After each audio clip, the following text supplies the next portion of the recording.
നമസ്കാരം. ജയം ടോക്സിലേക്ക് സ്വാഗതം. ഐതിഹാസികമായ ഒരു വിജയമാണ് ഇക്കുറി കേരളത്തിലെ ജനങ്ങൾ UDF നൽകിയത്. ആ വിജയത്തിന് ഇണങ്ങും വിധമുള്ള നല്ലൊരു മന്ത്രിസഭ ഉണ്ടാകണം, നല്ലൊരു മുഖ്യമന്ത്രി ഉണ്ടാവണം. അതാണ് കേരളത്തിലെ ജനങ്ങൾ ആഗ്രഹിക്കുന്നത്. മുഖ്യമന്ത്രി ആര് എന്നുള്ളതിനെക്കുറിച്ചുള്ള ചർച്ചകൾ ഇപ്പോൾ നടക്കുകയാണ്. മുഖ്യമന്ത്രി ആര് എന്ന് തീരുമാനിക്കാനുള്ള അവകാശം കേരളത്തിലെ ജനങ്ങൾക്കാണ്. നിർഭാഗ്യവശാൽ നമ്മുടെ സംവിധാനത്തിൽ മുഖ്യമന്ത്രിയെ കൂടി ഈ നിയമസഭാ പ്രതിനിധികളെ തിരഞ്ഞെടുക്കുന്ന ഒരു സംവിധാനം നമുക്കില്ല. അമേരിക്കയിലൊക്കെ പ്രസിഡന്റിനെ തന്നെ നേരിട്ട് ജനങ്ങൾ തിരഞ്ഞെടുക്കുകയാണ്.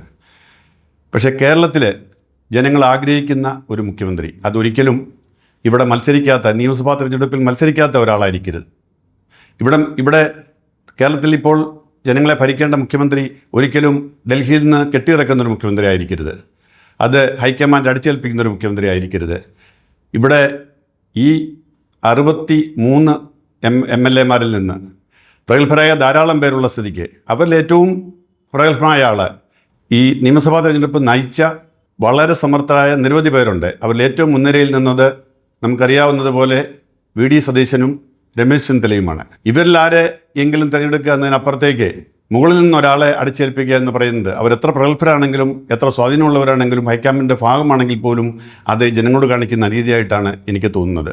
കാരണം ഹൈക്കമാൻഡ് വിചാരിച്ചാൽ ആരെയും നിയമിക്കാം, പക്ഷേ ജനം ആഗ്രഹിക്കുന്ന തരത്തിലുള്ള ഒരു ഭരണം ഇവിടെ ഉണ്ടാവണമെന്നില്ല.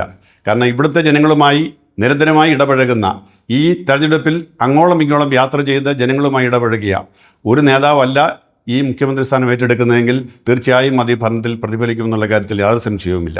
തീർച്ചയായും ഇവിടുത്തെ സാമ്പത്തിക പ്രതിസന്ധി പരിഹരിക്കാൻ കഴിയുന്ന വിധം സാമ്പത്തിക സ്ഥിതിയെക്കുറിച്ച് അറിവുള്ള ഒരാൾ, അത്രമാത്രം അനുഭവ സമ്പത്തുള്ള ഒരാൾ, അത്രത്തോളം കേരളത്തിലെ സാമ്പത്തിക സ്ഥിതിയെക്കുറിച്ചും സാമ്പത്തിക സ്രോതസ്സിനെക്കുറിച്ചും അതെങ്ങനെ ഉണ്ടാവണം എന്നുള്ളതിനെക്കുറിച്ചും മനസ്സിലാക്കാൻ കഴിയുന്ന വിധത്തിലുള്ള ആ പരിജ്ഞാനമുള്ള ഒരാൾ ഒക്കെ ആണെങ്കിൽ തീർച്ചയായിട്ടും അതിൻ്റേതായ മെച്ചം ഭരണത്തിനുണ്ടാവും എന്നുള്ള കാര്യത്തിൽ യാതൊരു സംശയവുമില്ല.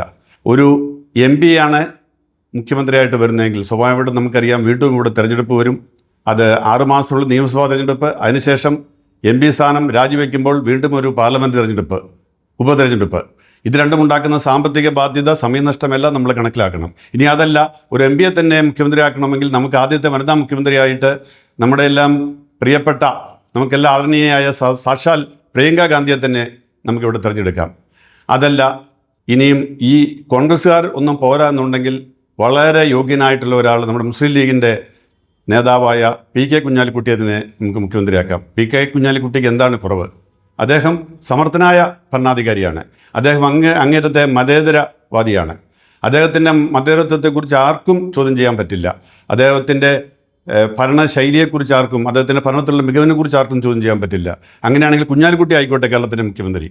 അതുകൊണ്ട് നിങ്ങൾ കോൺഗ്രസിൻ്റെ ഒരാളാണ് മുഖ്യമന്ത്രിയാകാൻ ആഗ്രഹിക്കുന്നതെങ്കിൽ അത് കേരളത്തിൽ നിന്ന് ഇത്തവണത്തെ നിയമസഭയിൽ തിരഞ്ഞെടുക്കപ്പെട്ട ഒരാളായിരിക്കണം. അത് ആരാണ് എന്നുള്ളത് കേരളത്തിലുള്ള MLA-മാർ അവരുടെ സ്വന്തം തീരുമാനമനുസരിച്ച്, അവരുടെ സ്വന്തം അഭീഷ്ടമനുസരിച്ച് അവരുടെ ചോയ്സ് ആയിരിക്കട്ടെ ഇത്. അല്ലാതെ ഇത് മുകളിൽ നടിച്ചേൽപ്പിക്കപ്പെടുന്ന ഒരു ചോയ്സ് അല്ല. നമുക്കറിയാം, മുകളിൽ നിന്ന് നിർബന്ധപൂർവ്വം വരുന്ന ഒരു പ്രതിനിധികൾ തിരഞ്ഞെടുക്കുന്ന ഒരാളാണെങ്കിൽ അതിന് മുകളിൽ നിന്നുള്ള സ്വാധീനം അതിനുണ്ടാവും എന്നുള്ള കാര്യത്തിൽ യാതൊരു സംശയവുമില്ല. അതുകൊണ്ട് സ്വതന്ത്രമായി ഇവിടുത്തെ MLA-മാർ ചിന്തിച്ചിട്ട് അവർക്ക് തിരഞ്ഞെടുക്കാൻ കഴിയുന്ന ഒരു നല്ല മുഖ്യമന്ത്രി നമുക്കുണ്ടാവട്ടെ എന്ന് മാത്രമാണ് ഞാൻ ആഗ്രഹിക്കുന്നത്.